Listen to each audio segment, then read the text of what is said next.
구독자 여러분 안녕하십니까. 독재 조현상입니다. 봄 햇살이 좋습니다. 입춘이 지났습니다. 난초들도 훨씬 더 생기를 되찾은 것 같고요. 저도 좀 활기가 넘쳐 보이지 않습니까? 비타민 D가 마구마구 샘솟고 있습니다. 소화가 잘 되고 있습니다. 비타민 D는 이제 우리 뭡니까, 영양제로 먹는 것이 아니고 햇빛을 받으면 이제 식물이 엽록체를 이용해서 탄소 동화 작용을 해서 에너지를 축적하듯이 우리 인체 내에서 피부가 활발히 움직여서 에너지를 만들어내는 것이 이제 비타민 D죠. 그 비타민 D가 무한히 생성되고 있습니다. 아주 좋습니다. 그동안 이제 난실에서 여러 가지 촬영을 하면서 이제 뭐 난초에 대해서 많이 말씀을 드렸습니다만은 구독자 여러분들께서 굉장히 많이 해주신 질문이 있습니다. 그게 이제 바로 뭐 약은 언제 치느냐, 또 세균은 뭐냐, 뭐 무슨 병증이냐, 이런 병증에 대해서 이제 질문을 많이 해주셨는데요. 질문에 대해서 이제 말씀을 드리려고 생각을 하다 보니까 세균 하니까 갑자기 웃다 말고 화가 확 납니다. 짜증이 확 나고 옛날에 배웠던 태권도로 해결해버리고 싶어집니다. 요새 그 아주 골치 아픈 녀석 있죠. 코로나. 그 녀석 어떻게 한 방에 그냥 해치웠으면 좋겠는데 그게 참 마음대로 되질 않습니다. 이거 성질대로 그냥 확 했으면 좋겠네. 뭐 화가 나지만 어쩔 수 없습니다. 지금 뭐 K 방역 세계적으로 아주 그 주목을 받고 있는 K 파비언 K 방역이 또 세계를 주름잡고 있습니다. 대단한 나라입니다. 대한민국입니다. 여튼 그래서 세균에 대해서 좀 말씀을 드리려고 하다 보니까 참 광범위합니다. 지난번에 한 코로나가 막 창궐을 했을 당시에 그 어떤 박사님들께서 논문을 발표하신 것을 보니까 지구상에 약 한 210여 종의 우리가 알지 못하는 세균이 있다고 합니다. 그 중에서 이제 겨우 한 10가지 정도? 뭐 예전에 이제 그 댕황을 불러왔던 뭐 페스트라든가 흑사병이라고 하죠.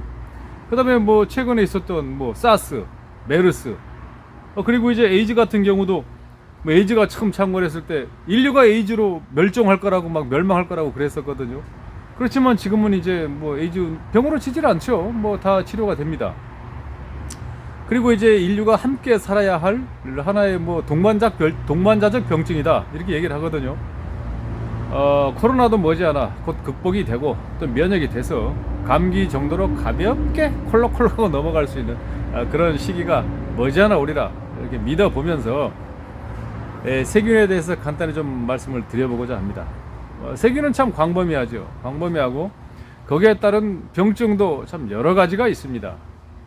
그래서 그것을 하나하나 다 일거수일투족 열거를 해서 뭐 난잎에 나타나는 병증이 뭐 입마른병, 뭐 갈반병, 뭐 흑전병, 뭐 또 뭐 이렇게 해가면서 뭐 금부병, 뿌리 썩은 병이 굉장히 많은 병증이 있는데 그 중에서 이제 뭐 전문 용어로 뭐 라이족토니아계, 또 뭐 부시리움, 또 피시움, 뭐 이런 뭐 병증에 대해서 여러 가지 이제 전문적인 용어도 등장하고 그렇습니다만은 뭐 어렵게 생각할 필요 없습니다. 우리가 뭐 한국 방재기술연구소에 근무할 일은 없지 않습니까? 그분들이 잘 연구해 놓으신 거를 우린 응용만 하면 되거든요. 그래서 무슨 뭐 전문 용어로 뭐 라이족토니아, 또 부사리움, 피시움, 뭐 이런 그 전문 용어 머리가 아픕니다. 굳이 기억하지 않으셔도 됩니다. 다만 이제 간단히 우리가 난을 세 단계로 구분을 해보면 딱 세 군데의 세 등분으로 나눠지지 않습니까? 잎이 있고 그 가구경이 있고 벌브가 있고 뿌리가 있죠. 이것만 기억하면 되는 겁니다. 굳이 어렵게 뭐 전문 용어 기억하실 필요가 없습니다. 그리고 세균의 용어도 굳이 무슨 세균이다, 뭐 세균이 뭐 나눠서 무슨 곰팡이리와 담자균류가 있고 그것을 또 따져보니까 뭐 공기를 좋아하는 호기성 세균이 있고 공기를 싫어하는 혐기성 세균이 있고 뭐 이거 따지자 보면 또 뭡니까 저 끝이 없죠. 말 그대로 우리가 방재과학기술연구소에 근무할 일이 없기 때문에 그거 굳이 기억하지 않으셔도 됩니다. 다만 이제 우리가 기르고 있는 난에 투입되는 세균이 그 숙주를 필요로 하는, 그러니까 내가 어딘가에 뿌리를 받고서 내가 스스로 번식시켜야 되는, 그러니까 한마디로 스스로 광합성 작용을 못해서 살질 못하고 어떤 숙주에다 뿌리를 받고 내가 살아야 하는 기생세균이다. 그 정도만 기억하시고, 그러한 기생세균을 일으키는 종류에는 식물성 세균 중에 간균이라는 세균이 있다. 간균이라는 막대 모양의 현미경 너무 기다랗게 생긴 못생긴 친구 있습니다. 그 친구가 이제 대부분의 병증을 일으키는 이제 질병의 원인인데요. 그래서 이제 그 대부분이 병증이 발생하는 곳은 거의 가구경 부분이죠. 근부.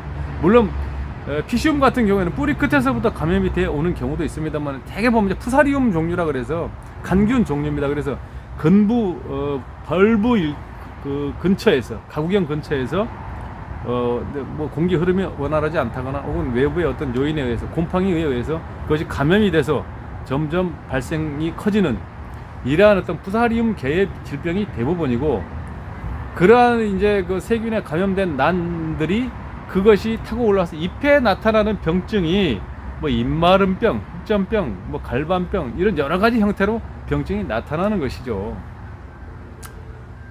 그래서 이제 그러니까 우리가 난초를 세 단계로 간단히 나누었을 때 잎, 그다음 가구경, 뿌리.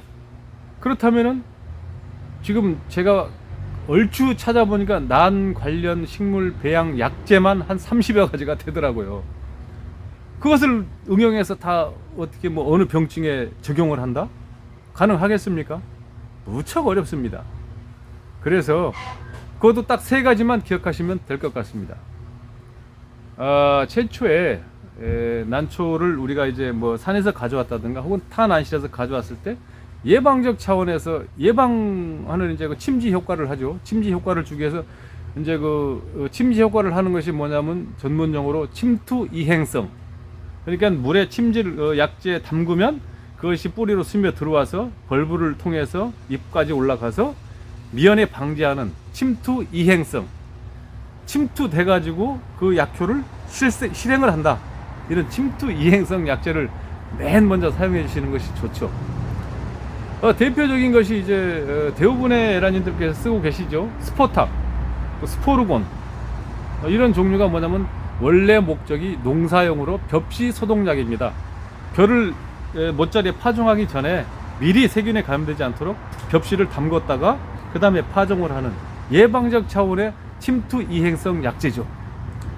그래서 맨 최초에는 이제 스포탁이나 스포르곤 이런 약재를 이용해 주시면 좋다.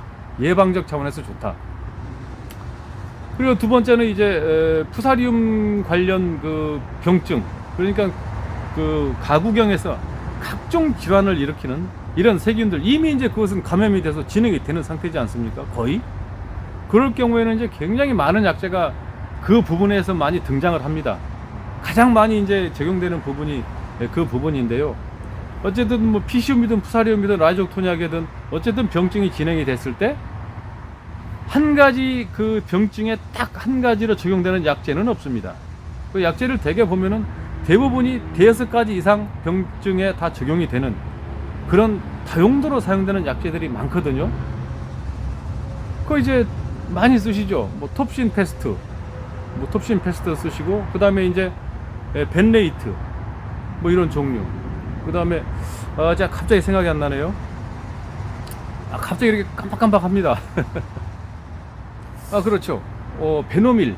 베노밀이라는 약재도 있고, 그 다음 오티바, 그 다음에 뭐 톱시넴, 또 다이세넴, 그 다음에 뭐 많이 사용하시는 몬카트, 이런 약재들 거의 보면은 그 한 가지 약재가 5가지 이상의 병증에 다 통용이 되는 이런 약재이기 때문에 어떤 세균에 의해서 감염이 되는지 정확하게 모르기 때문에 한 가지만 쓰시지 말고 몇 가지를 번갈아 쓰시라는 이야기가 거기서 나오는 겁니다. 그 중에서 제가 볼 때는 한 2-3가지, 서너 가지 이 정도 번갈아 가면서 방제를 하시면 어느 정도 치료 효과가 있지 않을까, 이렇게 생각을 합니다. 그래서 이제 어느 정도 뿌리 이제 가구경에 병증이 왔을 때 그것으로 이제 잎에 어떤 병증이 나타났을 때 처리하는 그런 약재들을 알아봤고요. 그 다음에 이제 제일 많이 오는 것이 7월, 6월 말경에 장마철을 앞두고 이제 신하들이 한참 성장을 할 때 연부병이라는 것이 많이 오죠. 연부병. 연부병이라는 게 뭐냐면은 그것이 이제 세균에 의해서 오는 경우도 있지만 그 이제 물을 주었을 때 그 물이 이제 그 기부에 이렇게 고여 있다가 미처 이제 그 바깥으로 배출이 되거나 아니면 자연 증발하지 못하고 고여 있는 상태에서 낮에 온도가 이제 급격히 상승을 하게 되면 그 물이 증발하면서 증발하는 기화열이 발생을 하죠. 기화열. 그런데 이제 밑에서 신화가 자랄 때 그 밑에 기부 쪽은 굉장히 연하지 않습니까? 연하기 때문에 뜨뜻한 그 물이 증발하는 기화열에 의해서 짓물러 버리게 되죠. 짓물러 버리니까 이제 그것이 밑으로 싹 스며 들어가서 기부 쪽에까지 내려가서 그것이 병증의 원인이 되는 겁니다. 그것이 이제 연부병 아니겠습니까? 그래서 이러한 연부병을 예방하기 위해서는 기본적으로 난 잎 자체에 그 항생 물질을 강화해 주면 좋겠죠. 사람도 왜 뭡니까 병증에 강해지기 위해서 면역 체계를 강화해야 된다고 하지 않습니까? 그래서 이제 뭐 항생제 이런 것이 이제 예방적 차원에서 먹는 항생제 약이 되겠고요. 골무려고 이렇게 발그스름해지면 항생제를 먹죠. 그 항생제가 뭐냐면 마이신이거든요. 마이신 종류가 거의 항생제 역할을 하는 것이죠. 미리 예방적 측면에서 그 피부라든가 이런 그 세포가 더 병증에 노출되지 않도록 강화시켜주는 역할을 하는 것이죠. 식물도 그 마이신이 있죠. 뭐 브라마이신, 또 아그리마이신 이런 종류가 있습니다. 뭐 톱시넴 이런 종류도 전부 다 다이세넴. M이 뭐냐면 마이신의 약자죠. 톱시넴, 다이세넴, 또 브라마이신, 아그리마이신 이런 종류가 전부 연부병이 오기 전에 그 난 자체에 면역 체계를 강화시켜주는 항생 작용을 하는 약재가 되겠습니다. 그러니까 이제 신화가 자라기 전에 그 예방적 차원에서 그런 마신 종류를 예방적 차원에서 주면 훨씬 더 연부병에 강화되는 면역 체계를 강화시킬 수가 있다. 이렇게 이해하시면 되겠습니다. 뭐 없습니다. 난초 병 하나 뭐 점 하나 생겼다고 해서 그거를 뭐 하나하나 그 병증에 적용을 시키고 어려운 일입니다. 어려운 일이고요. 다만 이제 한 가지 약재를 두 번, 세 번 계속해서 사용했을 경우에 그 병원균들이 내성이 강해져서 그렇지 않습니까? 세균들이 내성이 금방 강화가 되기 때문에 잘 안 들을 수가 있다. 왜냐하면 이 친구들은 아메바 같이 그 단세포 그 세포질이기 때문에 금방 변형을 해서 막 또 세포 이렇게 변형질을 해가지고 따로 만들어내고 이러거든요. 지금 코로나도 계속 뭐 이상한 변이종이 막 나오지 않습니까? 그렇게 자기도 살기 위해서 자꾸 변이된 강화된 생명체를 자꾸 또 만들어내기 때문에 한 가지 약재를 두세 번 해서 계속 사용하기보다는 다른 약재를 번갈아 가면서 사용하라고 하는 것이 거기에 이유가 있는 것이죠. 뭐 없습니다. 간단합니다. 그래서 그동안 뭐 병증 또 뭐 약재 이런 것을 어떻게 써야 되고 무엇을 써야 되느냐, 특별히 뭐 병증에 좋다고 하는 약재가 있을 수는 없습니다.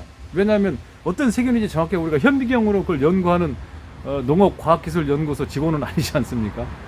그래서 제가 말씀드린 그 정도 첫째 이제 그 예방적 차원, 담그는 침지용, 그 다음에 병증에 생겼을 때, 그 다음에 직접 투입하는 그런 이제 치료용, 그 다음에 면역 체계를 강화시켜주는 예방적 면역 체계용, 이 정도로 해서 제가 앞에서 말씀드린 그런 약재들을 한두 가지 정도 번갈아 사용하시면 무난하지 않을까 이렇게 생각이 듭니다. 여튼 2월 이제 중순이 되어 가는데요. 지금 저도 엊그저께 지금 예방적 차원에서 좀 소독을 한번 싹 했습니다. 또 혹자분들께서는 그러면은 살균제와 살충제를 같이 해도 좋으냐, 같이 하면 안 되냐 또 이 부분에 대해서 또 갑론을박이 많은데요. 가능하면 저는 사용하지 않는 것을 권장드리고 싶습니다. 왜냐하면 어떤 약재는 사용이 가능하고 또 어떤 약재는 사용이 가능하지 않은 이런 거 어떤 거 분류해 놓은 그 약재들이 있더라고요. 그런데 그거를 또 기억하려면 또 골치가 아프지 않습니까? 아예 안 쓰면 됩니다. 따로따로 좀 귀찮지만 이렇게 주시는 것을 제가 권장을 드리고요. 여튼간에 이제 세균은 이제 예방적 차원에서 2월 달에 한번 주면 좋다. 제가 말씀을 드렸는데, 3월 초에는 살충제도 한번 줘야죠. 왜냐면 이제 알에서 얘들이 기지개를 켜고 딱 또 움직이는, 꿈틀거리는 시기가 되기 때문에, 3월의 난 관리와 더불어 3월 달 초에는 살충제에 관해서 또 제가 나름대로 깊이 있게 연구를 해서 또 쉽게 풀어서 설명해 드리도록 하겠습니다. 봄 햇살이 좋습니다. 좋은 하루 되시기 바랍니다. 감사합니다.